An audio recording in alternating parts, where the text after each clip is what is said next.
próprio corpo para tornarem campeões mundiais.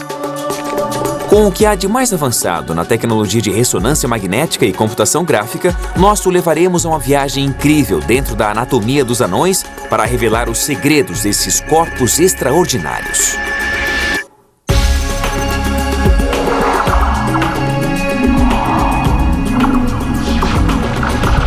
Corpos extraordinários.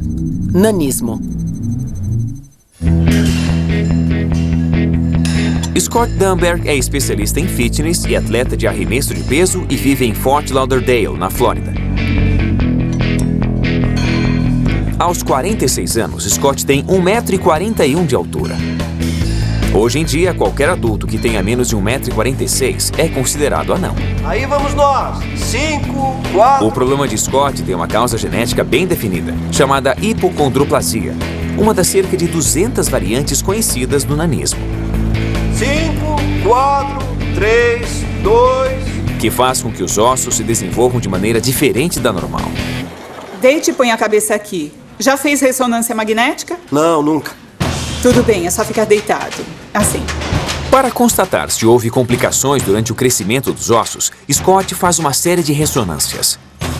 Elas revelam que a parte superior do corpo dele se compara a de um homem pelo menos 25 centímetros mais alto. O tórax mede 95 centímetros e meio e seus braços, com 55 centímetros de 80 milímetros, estão só 2 centímetros e meio abaixo da média do norte-americano. A grande diferença está na parte inferior do corpo. Comparada com a do norte-americano médio, que é de 81 centímetros e 20 milímetros, a parte interna da perna de Scott mede apenas 18 milímetros. Mas, por ser cinesiólogo, Scott é especialista na forma e no movimento humanos e estabeleceu como sua missão forçar seu corpo ao limite máximo. O meu objetivo é obter sucesso. Sempre me concentro nas coisas positivas e procuro deixar que elas me guiem e me deem a energia necessária para que eu consiga vencer. Agora quero que você segure firme nessas duas alças. Scott tem a missão de vencer e o desejo de se provar competente num mundo que tem preconceito contra gente pequena. Sendo anão, já sofri muito preconceito na vida. As pessoas pensam naquilo que você não pode fazer, e essa é uma coisa que eu aprendi desde quando eu era bem novinho, porque eu nasci assim, anão. Scott continuou tentando até que conseguiu ser contratado por uma academia de renome que reconheceu seu potencial. Fora do trabalho, a pequena estatura de Scott provou não ser empecilho para o amor. Pega azeitona pra mim. Eu vou pegar. Ben, a mulher de Scott, tem nanismo acondroplásico, que é o tipo mais comum. Ela treina a equipe de natação. David! Alonga! Mas já foi campeã de natação. O problema de Pam afeta principalmente o crescimento dos braços e pernas. Num corpo normal, os ossos longos dos membros crescem porque os genes instruem a camada de células cartilaginosas nas extremidades a se multiplicarem e absorverem cálcio. Pam e Scott sofrem de problemas diferentes, mas que estão relacionados e são causados por uma alteração genética. Durante a infância e adolescência, um gene modificado teve problema na hora de converter as células cartilaginosas em osso, interferindo no crescimento normal do osso. Como resultado, seus membros não cresceram o que deveriam.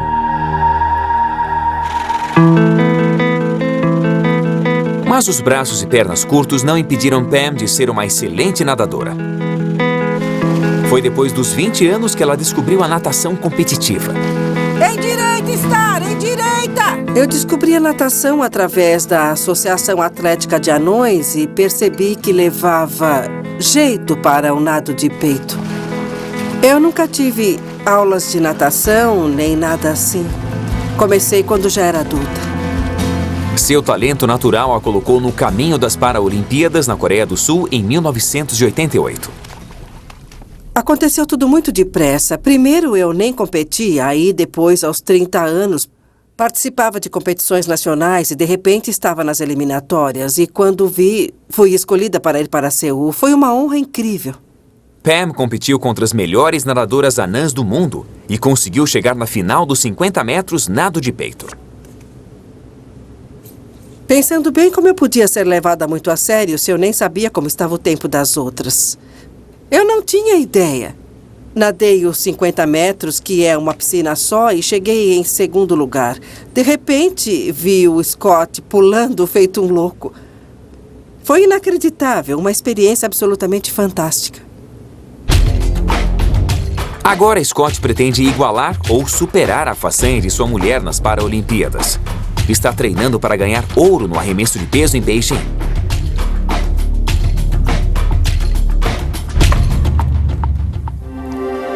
Oi, Frank. Tudo bem, Scott? Tudo. E aí, cara, tudo Bom te bom? Que bom. Como é que vai o treinamento? Mas Scott não poderia escolher um esporte que representasse um desafio maior para o seu corpo. Tenho a cavidade reduzida nas articulações do quadril e isso determina qual a abertura máxima das minhas pernas.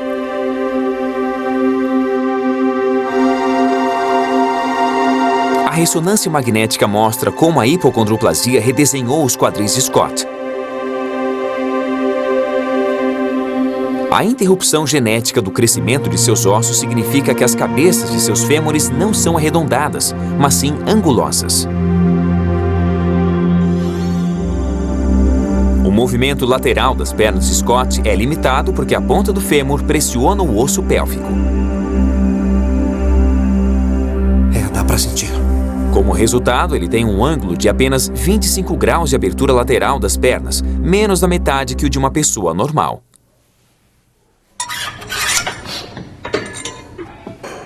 Mas ele desenvolveu uma solução para superar a limitação de seu corpo: levantar pesos. Com um programa intenso de exercícios, Scott ganhou músculos para ajudá-lo a arremessar os pesos mais longe. Vamos começar. As ressonâncias revelam um desenvolvimento incrível. Nas coxas e no tronco, Scott desenvolveu músculos poderosos que permitem que ele gire o corpo rapidamente a 180 graus. Agora relaxe. O treino dos ombros deixou os músculos deltoide e peitoral enormes, perfeitos para arremessar o peso no ar. O corpo de Scott é como uma mola poderosa e compacta. Para se ter uma ideia do que ele é capaz, Scott levanta 149 quilos, quase 2 vezes seu próprio peso. Enquanto Scott aperfeiçoa sua técnica, sua mulher Pam se prepara para fazer sua primeira ressonância magnética, que irá descobrir se sua coluna está ameaçada por um problema degenerativo que afeta até 50% dos anões. Posso ter uma bomba relógio.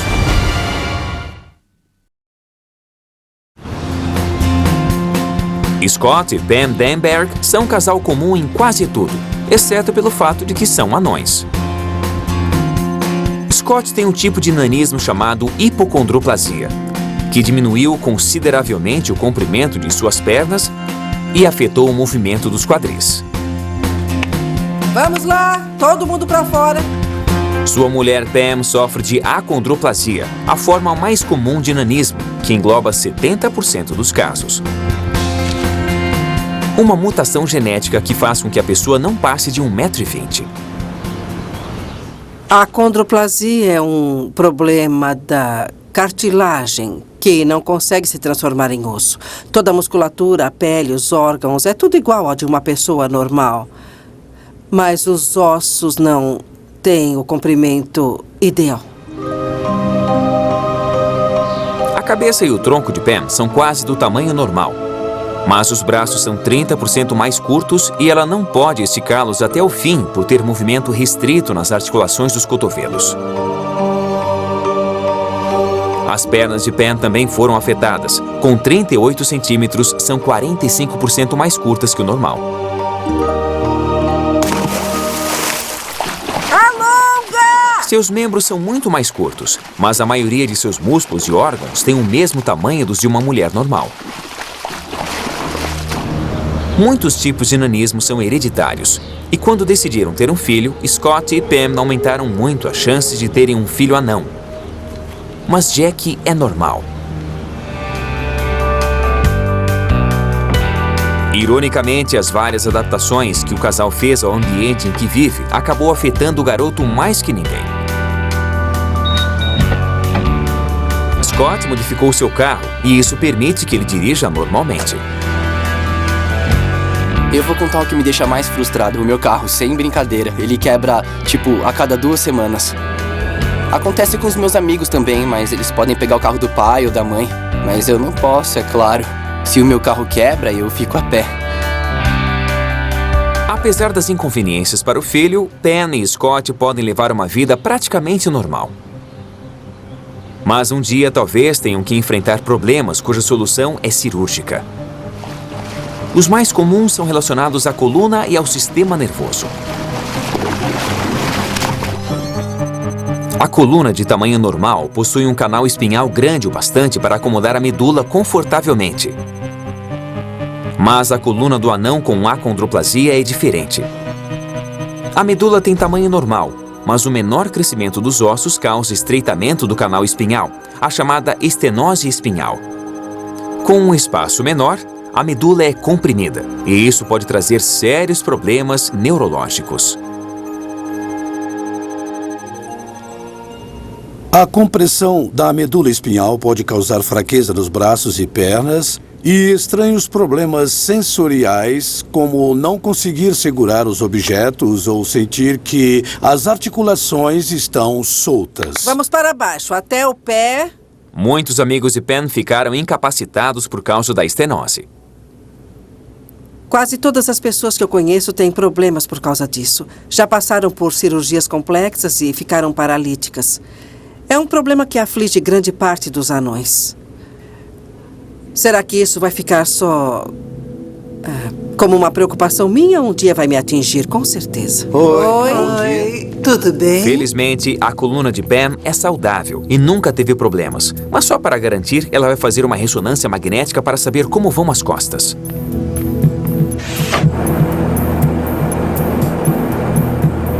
As notícias não são as que ela esperava ouvir. Este aqui é o final da sua medula.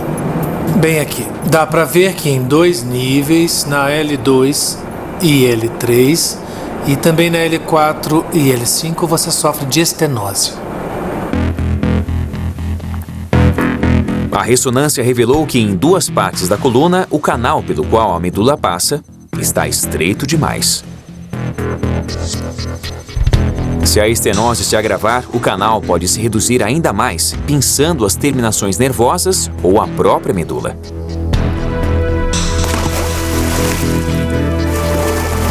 Pam poderá ter problemas que vão desde um simples formigamento ou dormência até uma possível paralisia. Bom, eu não tenho sintoma nenhum Eu nesse entendo, caso. e não há nada pra fazer por enquanto. Embora o diagnóstico tenha acusado estenose, as chances de Pam são boas. Apesar dos raios-x terem mostrado um princípio de estenose, ela parece não ter nenhum sintoma até agora. Ela sabe que o problema existe, embora já suspeitássemos que ele pudesse se desenvolver. Estatisticamente, as chances de que a estenose de Pam piore com o tempo são de 50%. Mas ela é otimista em relação ao futuro.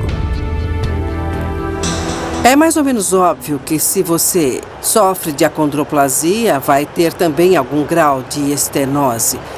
Ou seja, o exame só confirmou aquilo que eu já sabia.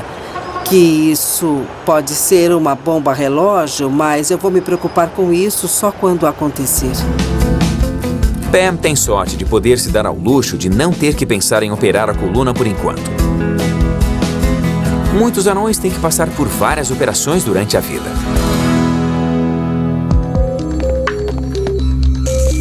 Para esta adolescente minúscula, ser operada ou não pode representar a escolha entre ser saudável ou ser líder de torcida.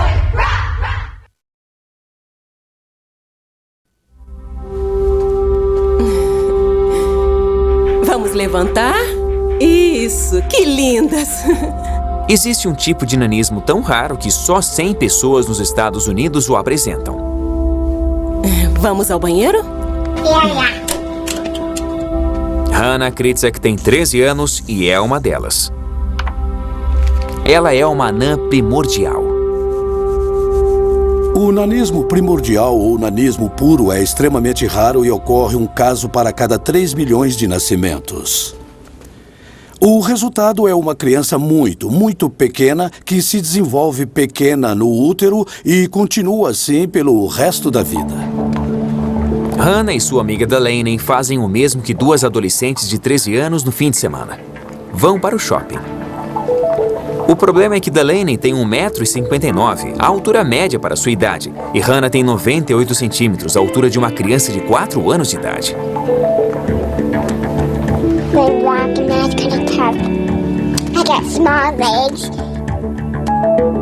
O corpo de Hannah pode parecer infantil, mas é uma versão completa de uma mulher adulta em escala menor. Os exames de ressonância revelam que tudo dentro de seu corpo minúsculo, desde o esqueleto até os órgãos, do sistema nervoso ao cérebro, tudo tem 1/4 do tamanho normal. O corpo tão pequeno é o responsável pela voz de criança. Vai lá. Suas cordas vocais, que têm 25% do tamanho normal, vibram mais rápido do que a média, dando um tom agudo à sua voz. O corpo de Hannah parou de crescer aos 11 anos de idade. Mas sua estatura diminuta não a impede de levar uma vida ativa e normal. Ela não é daquelas de ficar sentada vendo TV. Ela está constantemente em movimento. Adora dançar, adora cantar.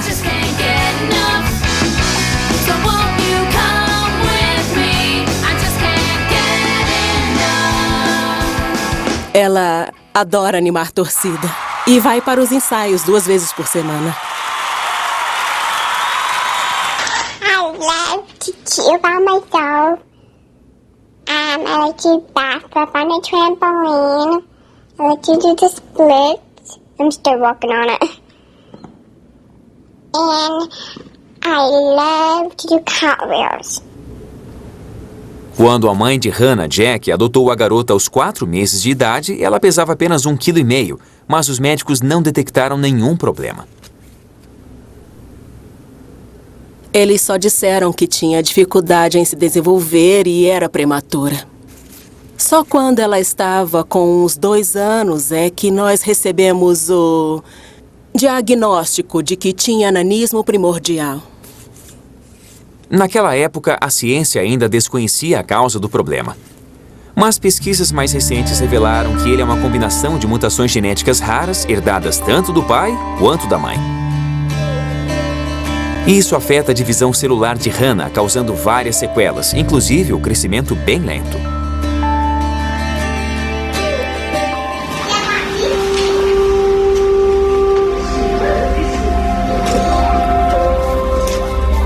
O corpo de Hannah pode ser um dos menores do mundo, mas funciona normalmente. E isso é o que intriga os médicos. E claro, o maior mistério de todos é o seu cérebro. Vamos fazer uns biscoitos? O cérebro de Hannah tem só 1/4 do volume do cérebro de uma garota da idade dela. Vamos lá. Mas parece que a falta de massa cinzenta não a afetou em nenhum aspecto. Hannah fez todos os exames de ressonância porque a gente pensa se o cérebro dela é menor. Será que vai ter limitações nas coisas que pensa e sente? Ela tem 13 anos e só pelas atitudes dela, a música que ouve, as roupas que veste, dá pra ver bem que ela é uma adolescente típica. A medicina ainda está tentando descobrir por que anões como Hannah têm cérebros tão pequenos. Mas suspeitam que a resposta esteja na forma como genes mutantes aceleraram o desenvolvimento do crânio.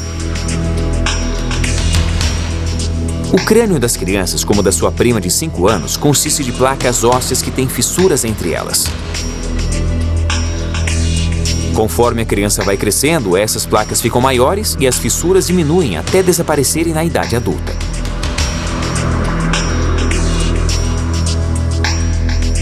Nos anões primordiais, essa fusão ocorre muito mais cedo, por volta dos 11 anos, impedindo que o crânio se expanda e alcance o tamanho normal, e, por consequência, impedindo o cérebro de crescer. Mas não é só o tamanho que distingue o cérebro do anão primordial. A ressonância de Hannah revelou que um elemento essencial do cérebro, o corpo caloso, não é desenvolvido.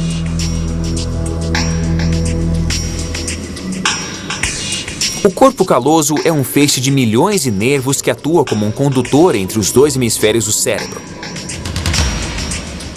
Sem ele, o órgão não funciona adequadamente. Tendo um corpo caloso tão pequeno, as funções do cérebro de Hannah deveriam ser muito limitadas. Mas, por incrível que pareça, seu corpo compensou isso e ele funciona normalmente. E isso só é possível, segundo a opinião dos médicos, por causa de algumas características únicas que o cérebro infantil possui. Para começar, as crianças muito novas têm cérebros plásticos que podem se adaptar às mudanças e criar áreas que funcionam perfeitamente. Assim, as estruturas que estão faltando acabam não tendo tanto impacto. Embora suas faculdades mentais sejam perfeitas, outras partes de seu corpo já mostram sinais de fraqueza. As vértebras das costas de Hannah não se formaram adequadamente e não se encaixam bem para formar uma estrutura resistente.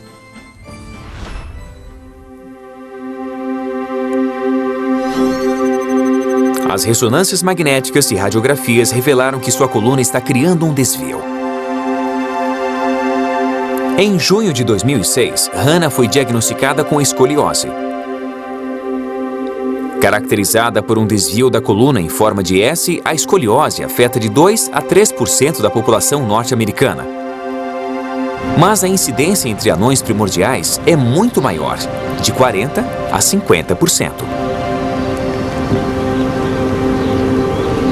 Se não for tratada, pode causar complicações sérias e até fatais.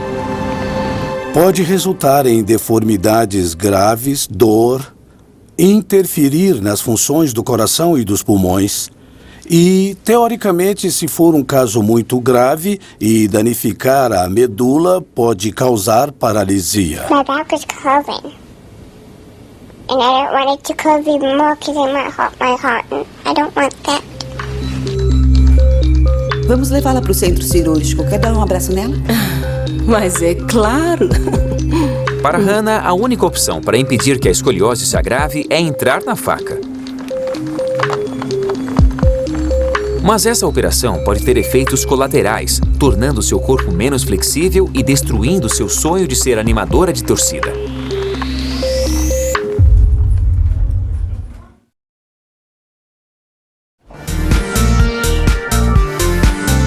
Hannah Kritzek é uma anã primordial. Os cientistas estimam que haja apenas 100 pessoas como ela nos Estados Unidos. Seu corpo diminuto é 25% da versão normal adulta. Mas tem um problema sério. As ressonâncias magnéticas e radiografias revelaram que Hannah tem escoliose, um problema degenerativo da coluna vertebral. A única maneira de evitar uma vida cheia de problemas de saúde é fazer uma operação corretiva. Faz alguns anos que a gente começou a perceber que ela parecia ter um leve grau de escoliose, em torno de 10 graus, e de repente foi para 35, 45, 50, chegou até 70%. Relaxe, diga X. Na última consulta, ficou decidido que Hannah faria a operação para corrigir o problema antes que ficasse pior. Respire. O que acha, Hannah? Preparada? Hannah foi internada no hospital Alfred I. DuPont, em Wilmington, Delaware, para fazer exames. O que disse? Ah, claro que sim. O Dr. William Mackenzie é cirurgião ortopédico e é ele quem vai tentar resolver o problema. Tá perfeito. Precisamos de instrumentos bem pequenininhos para trabalhar em você. É verdade. Oh, prontinho. Olha a imagem das suas costas, Hannah. A última radiografia mostra que numa área muito grande da coluna de Hannah, as vértebras estão entortando para o lado. Quando examinei Hannah pela primeira vez, ela apresentava uma escoliose moderada, coisa de 47 graus. A curvatura continuou progredindo e já está em 67 graus. Foi aí que percebemos que seria perigoso não tratar. O problema não está só nas dores. Se a curvatura piorar, a coluna de Hannah pode começar a interferir no funcionamento do coração e reduzir sua capacidade pulmonar. Sem tratamento, a saúde de Hannah pode se degenerar rapidamente e até resultar em paralisia. Coca? A cirurgia vai manter Hannah ativa, mas a afastará da equipe de animadores de torcida pelo menos até o fim da temporada. Quando você sai de uma cirurgia como essa, não pode fazer nenhum esporte. Muitas dessas garotas são animadoras de torcida e não podem voltar a treinar se não estiverem totalmente recuperadas. Isso quer dizer 1 ano e meio, 2, o que representa um impacto e tanto na vida dessas adolescentes. Mas é claro. A operação que o Dr. Mackenzie fará em Hannah se chama fusão espinhal. Só um minutinho, você pode abrir a porta? Prontinho. Até daqui a pouco, Hannah. Eu te amo. O procedimento é altamente invasivo e envolve a manipulação radical de sua coluna minúscula. Primeiro, o Dr. Mackenzie terá que reposicionar a coluna curvada de Hannah à mão, uma vértebra por vez. Depois de corrigida, cada vértebra receberá parafusos e ganchos. Por fim, o médico unirá os ganchos com 2 hastes de titânio para manter a coluna em sua nova posição.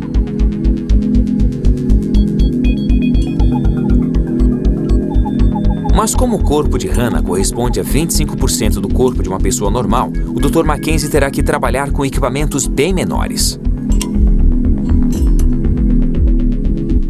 Veja, por exemplo, as 2 hastes. Esta é a haste, parafuso e gancho que eu usarei na Hannah. Compare com esses que eu usaria se fosse operar uma garota de estatura normal com escoliose. Então, há uma enorme diferença de tamanho. Mas ainda há um outro problema. Corrigindo a coluna de Hannah, o Dr. Mackenzie estará colocando pressão na medula da garota. A medula é considerada uma das partes mais delicadas do corpo humano. Se o suprimento de sangue para a medula for interrompido durante a cirurgia, isso pode causar sequelas neurológicas permanentes.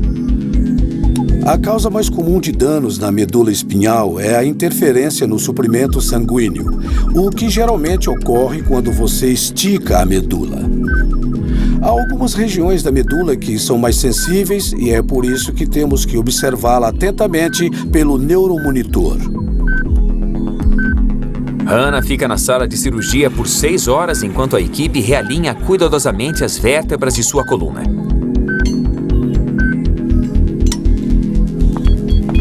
Depois de concluído o procedimento, o Dr. Mackenzie confere as radiografias pós-operatórias para avaliar o sucesso da cirurgia. O resultado é espetacular. Ela ainda vai mudar, mas dá pra ver que está estável. O timing foi perfeito. A perda de sangue foi mínima. Corrigimos a curvatura de 67 para cerca de 20 graus. Quando vi o raio-x pós-operatório, eu não acreditei. Tirei uma foto com o celular e mandei para todo mundo, tipo... Vocês acreditam que ela saiu de uma curvatura dessas e agora tem as costas retas de novo? Se continuar assim, vai ser uma maravilha. Hannah Kritzek terá que enfrentar um longo período de recuperação depois da operação extremamente necessária. Mas há anões que preferem passar por procedimentos ainda mais radicais. Durante um período de 4 anos, Brent Tixer, de 17 anos, teve os ossos dos braços e das pernas quebrados várias vezes. Por quê? Ele queria membros mais longos e a oportunidade de não sentir dores no futuro. Será que valeu a pena?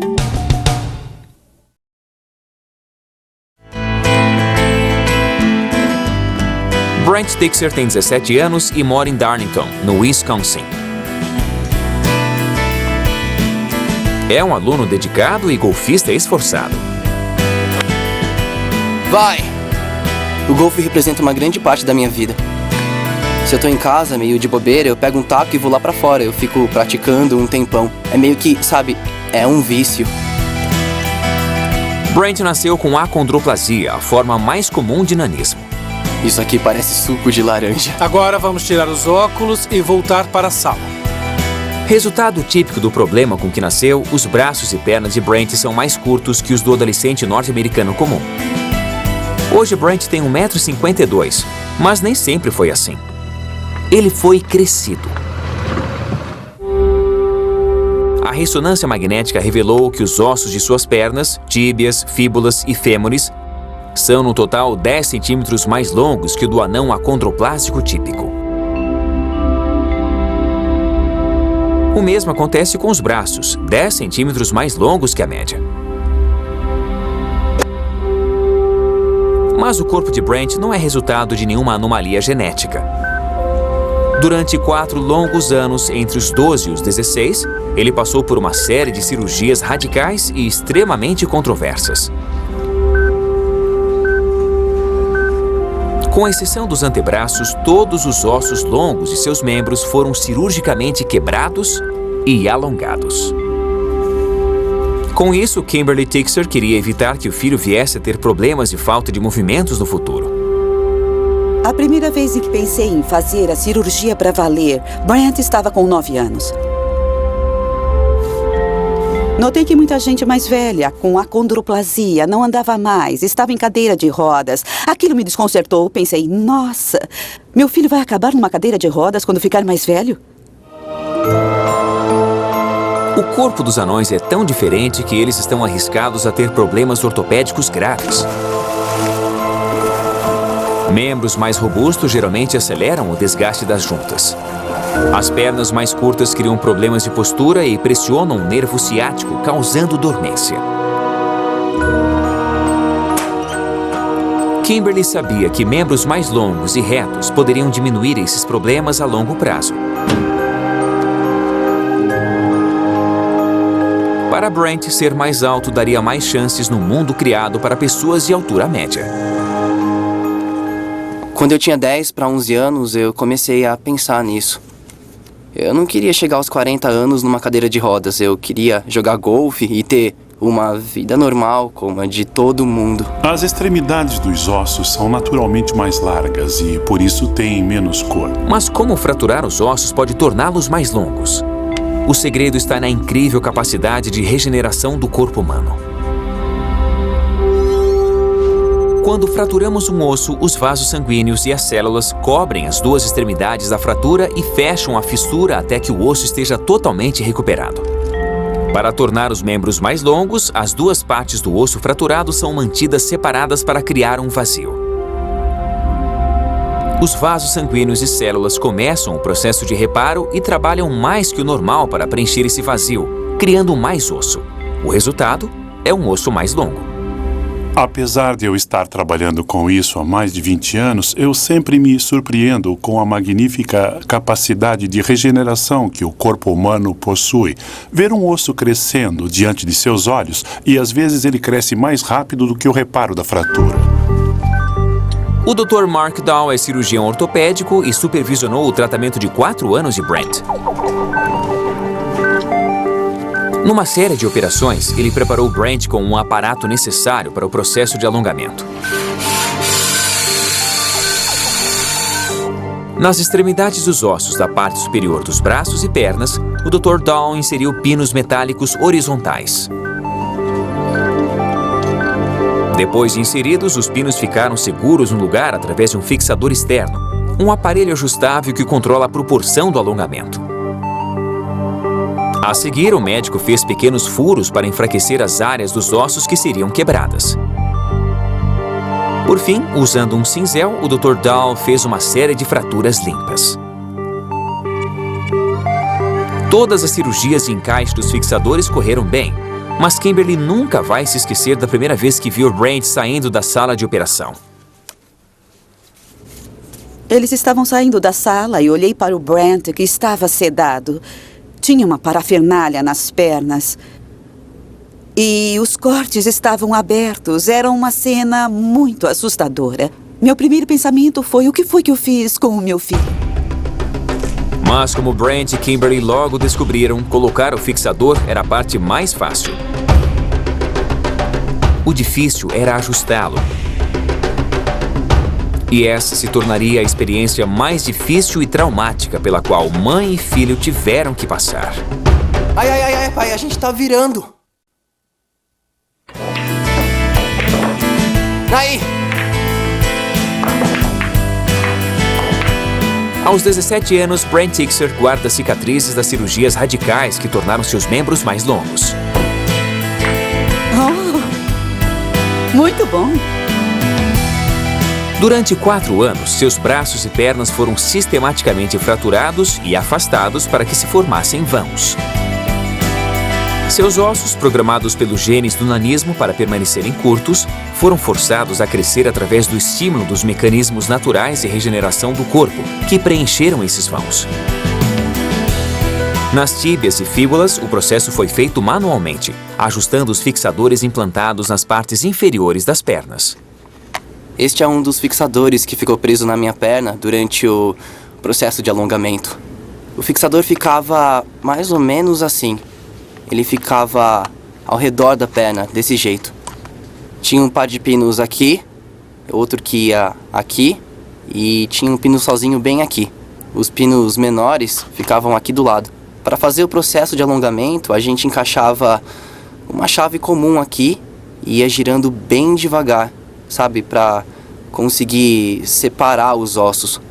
Girando os parafusos todos os dias, eles iam ajustando o fixador, o que aumentava em alguns milímetros o vão entre os ossos de Brent.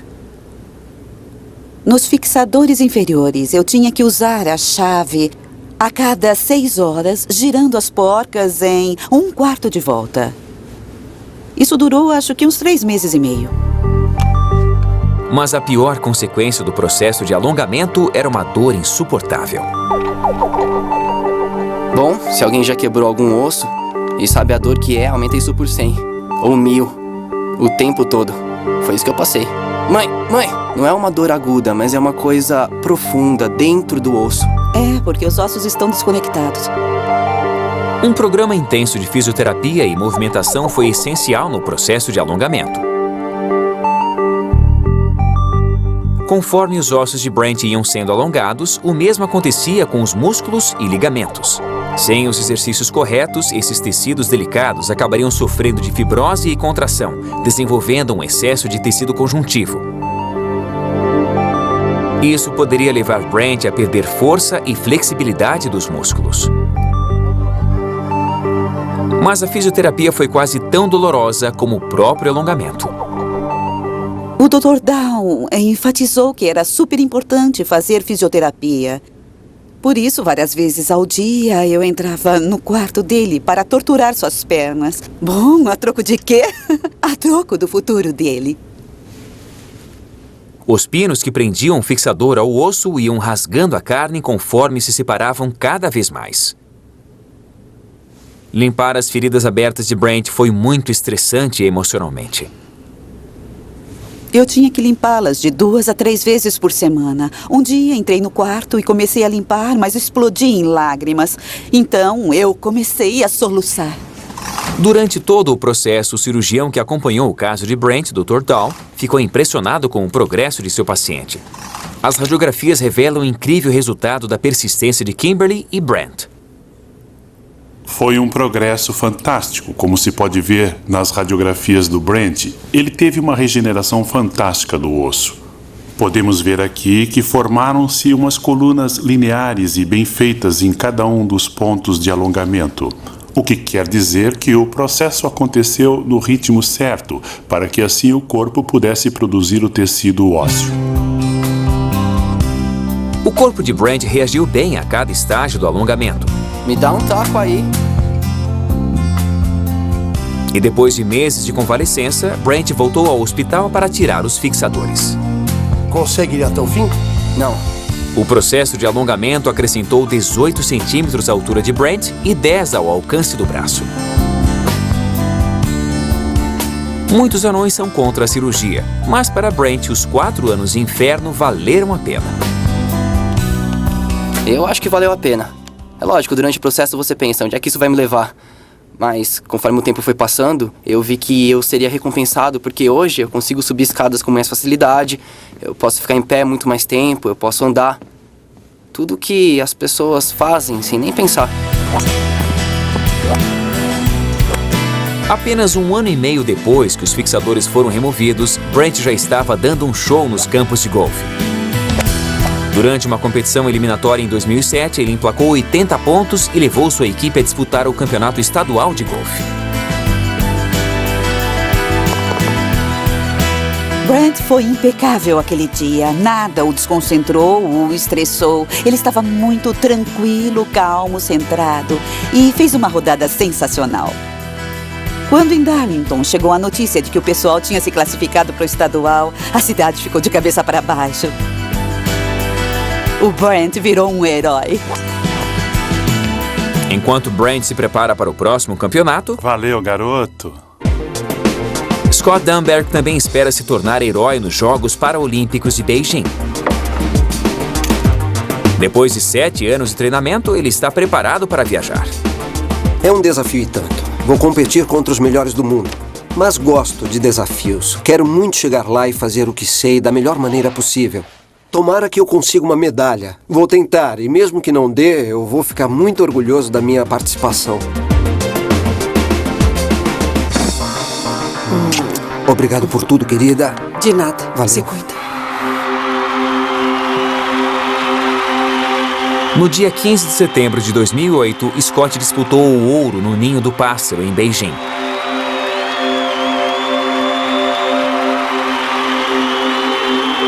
De 14 competidores, Scott ficou em 8º.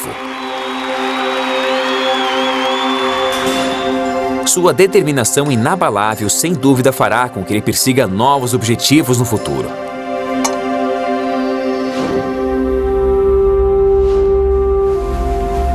A 2.400 quilômetros dali, em Minnesota, Hannah Kritzek volta para casa e começa a se recuperar da cirurgia pela qual acabou de passar. My back was hurting kind of bad, but then after a while, if I've been up and stretching and coming back up, then my back's kind of getting used. It's not as hurting as much. We don't do push-ups. Mas a pergunta que não sai de sua cabeça é quando ela vai poder voltar à equipe de animadoras e torcida. Quando perguntei quanto tempo Hannah levaria para se recuperar, o Dr. Mackenzie disse que vai demorar pelo menos 1 ano até que ela possa retomar suas atividades normais. Oi, Hannah! Olha só! Hannah! Vem cá! Hannah! Eu também quero! Que você está de volta! Linda! Mas as ordens do médico não vão impedir Hannah de fazer o que ela mais adora.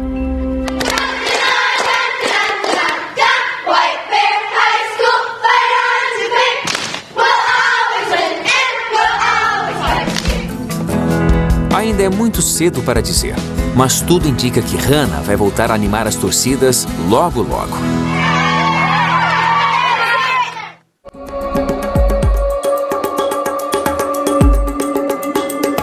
Versão brasileira, Tempo Filmes, São Paulo.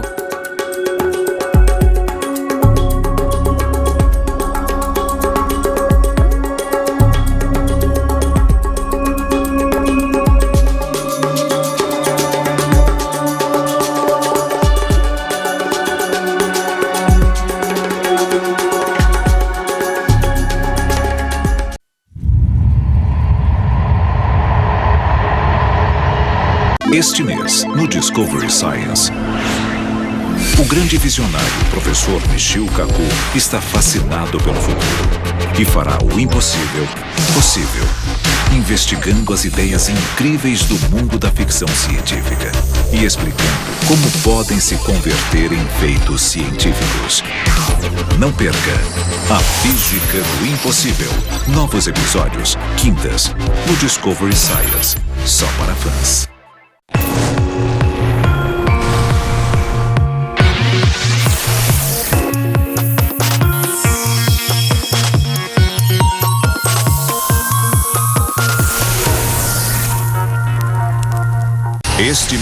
no Discovery Science. Todos já vimos o maior passo da humanidade. Mas ninguém viu quem tornou esses passos possíveis. Descubra como estas grandes mentes tornaram um sonho realidade e conquistaram a Lua. Veículos Lunares. Novos episódios sextas no Discovery Science. Só para fãs.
Este mês, no Discovery Science, em uma descarga de adrenalina, seus sentidos se aguçam e você fica imune à dor.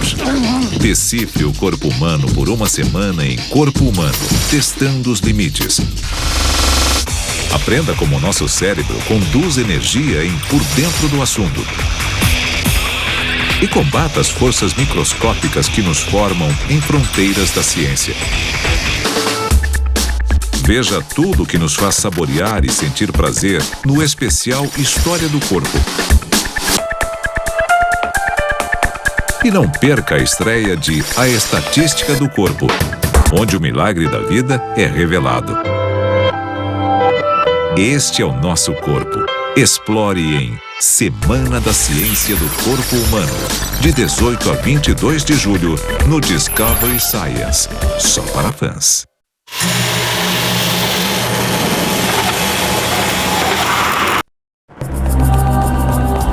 Hoje, em Vestígios Latentes.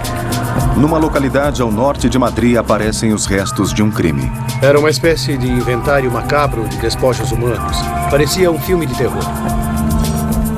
A Guarda Civil Espanhola segue os passos de um assassino que poderia voltar a matar. O que o investigador deve fazer é tentar se colocar na mente do criminoso. A solução do caso depende da possibilidade de se encontrar DNA numa